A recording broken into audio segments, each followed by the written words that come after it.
रिश्ता दिल का किस्त नंबर 3। रात को आहल के कमरे में लेटे हुरिया अपनी ज़िंदगी में आने वाले इस पड़ाव के बारे में सोच रही थी कि कैसे एक दिन में उसकी ज़िंदगी बदल गई थी। सुबह तक वो अपने आप को इस दुनिया की बदकिस्मत लड़की समझ रही थी, वो लड़की जिसकी ज़िंदगी जहन्नुम से भी बुरी होने वाली थी। और अब वो इस आलीशान घर में एक फ़ौजी की बीवी उसके बच्चे की माँ की हैसियत से मौजूद थी। सब कुछ उसे बहुत नाकाबिले यकीन लग रहा था।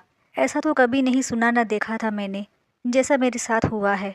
आज सुबह तक तो मैं बिल्कुल तन्हा अकेली थी और अब कुछ ही घंटों में इतने सारे रिश्तों में बंध गई हूँ। अगर उन्हें सच पता लग गया तो उन्होंने तो मेरी जान निकाल लेनी है।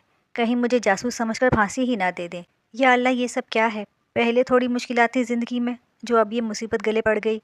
मैं सुबह ही उन्हें सारी सच्चाई बता दूंगी और यहाँ से चली जाऊंगी। लेकिन मैं किधर जाऊंगी? बाहर चाचा मुझे ढूंढ रहा होगा। अगर उन्होंने मुझे पकड़ लिया तो फिर तो मुझे कोई भी नहीं बचा सकता। हो सकता है वो मुझे किसी कोठे पर बेच दे। नहीं, मैं यहाँ से नहीं जा सकती। यहाँ कम से कम मेरी इज्जत तो महफूज है ना। और वैसे भी उन्हें कौन बताएगा मेरी सच्चाई, सिवाय मेरे या उनके बेटे के। और वो तो 3 साल से पहले नहीं आएगा। तब तक तो मैं यहाँ रह सकती हूँ। हाँ, ये ठीक है। अभी मेरे लिए सबसे महफूज जगह यही है। एक फौजी की बीवी पर कोई बुरी नज़र नहीं डालेगा। बात की बाद में देखी जाएगी। उसके आने से पहले ही मैं इधर से चली जाऊंगी। बच्चे के रोने की आवाज़ ने हुरिया को मुख्तलिफ सोचों से निकाला। दूध पिलाने के बाद हुरिया फीडर धोने के लिए उठी तो सामने दीवार पर लगी मेजर आहाल की तस्वीर देखकर रुक गई। तस्वीर में मेजर आहाल फौजी यूनिफॉर्म पहने सर फकर से उठाए बहुत शानदार लग रहा था, बिल्कुल किसी खूबसूरत शहजादे की तरह, जिसकी आंखों में दुनिया को फतेह करने का अज़म हो। ऐसी ही एक तस्वीर बेड की साइड दराज पर रखी थी, जिसमें वो ब्लैक सूट में एक हाथ पैंट की जेब में डाले और दूसरे हाथ में ग्लास पकड़े जिसमें आधे से भी थोड़ा जूस था, खड़ा था। हुरिया उसकी दीवार पर लगी तस्वीर के सामने खड़ी होकर कहने लगी, तुम्हें तो पता भी नहीं कि यहाँ तुम्हारे घर में एक लड़की तुम्हारे नाम पर रह रही है। तुम वहाँ दुश्मनों से लड़ने में मसरूफ हो और यहाँ तुम्हारी कोई दुनिया में शामिल हो गया है। क्या तुम मुझे इस सब के लिए माफ़ कर सकोगे? तस्वीर की बोलती आंखों से नजरें चुराकर सर झटक कर हुरिया फीडर धोने चली गई। अगली सुबह हुरिया की आंख काफ़ी देर से खुली। सारी रात वक्फे वक्फे से उठकर बच्चे को दूध पिलाने और बार बार जागने की वजह से उसका सर काफ़ी भारी हो रहा था। उसे सर में शदीद दर्द हो रहा था। बच्चे को कंबल से अच्छी तरह ढाँपकर और अतराफ में कुशन रखकर फ्रेश होकर वो बाहर निकल आई। इस वक्त उसे चाय की शदीद तलब हो रही थी। उसका कमरा ऊपर दूसरी मंजिल पर था और किचन नीचे। किचन में आकर चाय बनाई और बाहर हॉल में बैठकर पीने लगी। तभी हाथ में अखबार लिए कर्नल साहब आए। उन्हें देखकर हुरिया ने चाय का कप मेज़ पर रखा और उन्हें सलाम किया, जिसका जवाब उन्होंने खुशदिली से दिया। हुरिया को कल की निस्बत आज उनका लहजा थोड़ा बेहतर लगा। तभी उसने हिम्मत करके कहा, आप चाय पियेंगे? नहीं बेटा, मैं पी चुका हूँ। हुरिया को समझ नहीं आई कि अब क्या कहे। उसे उनके रवैये से ही बात का अंदाज़ा हो गया था कि वो अपने बेटे से बहुत नाराज़ हैं, पसंद की शादी की वजह से। अगर बेटे से नाराज़ हैं तो बहू से भी होंगे। और हुरिया उनकी नाराज़गी अफोर्ड नहीं कर सकती थी, तब तक तो बिल्कुल भी नहीं जब तक उसने इधर रहना है। इस घर के लोगों से ताल्लुकात बेहतर करने का फ़ैसला उसने रात को ही कर लिया था, क्योंकि अब वो उनके रहमो करम पर थी। आपने नाश्ता कर लिया? बात बढ़ाने की खातिर हुरिया ने पूछा। मैं रोज़ नाश्ता 8 बजे ही कर लेता हूँ। उनके जवाब पर हुरिया को अचानक शर्मिंदगी ने आ घेरा और वो कहने लगी, मैं भी रोज़ जल्दी ही उठ जाती हूँ, लेकिन रात को हम बार बार उठ रहा था, नींद ही नहीं हुई पूरी। लेकिन मैं कोशिश करूँगी कि कल से नाश्ते में आपका साथ दे सकूँ।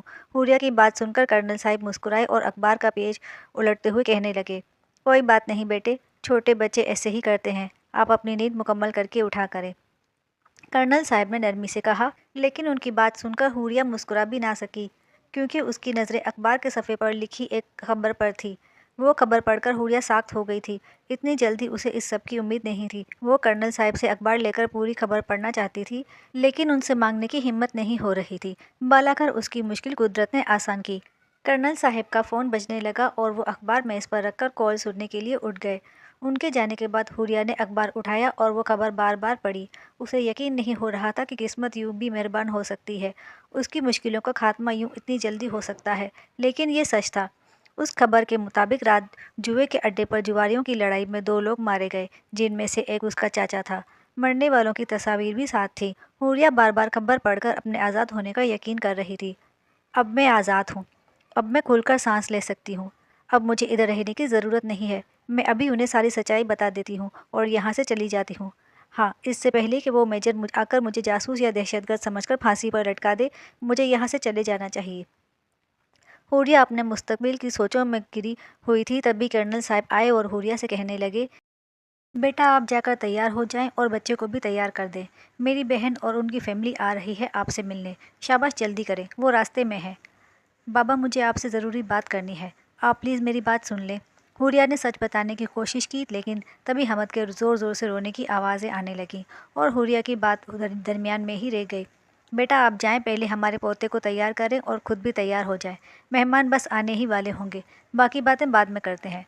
कर्नल साहब की बात सुनकर हुरिया सर हिलाती बाहर की तरफ बढ़ गई, जहाँ छोटा सा हमद रो रो कर ये एहसास दिला रहा था कि उसे अपनी माँ की ज़रूरत है। उसे हुरिया की ज़रूरत है।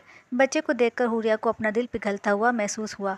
बच्चा था भी बहुत प्यारा, गोरा गोरा और नर्म व मुलायम, लेकिन कदरे कमज़ोर। एक दिन में ही हुरिया को उससे बहुत लगाव हो गया था, और लगाव से भी ज़्यादा हमदर्दी। उसे ये बात बहुत चुभ रही थी कि उसका बाप इसे कैसे किसी और के भरोसे इतने छोटे बच्चे को छोड़कर जा सकता है, और अगर गेट पर हुरिया की बजाय कोई और औरत होती तो ये बच्चा किधर होता।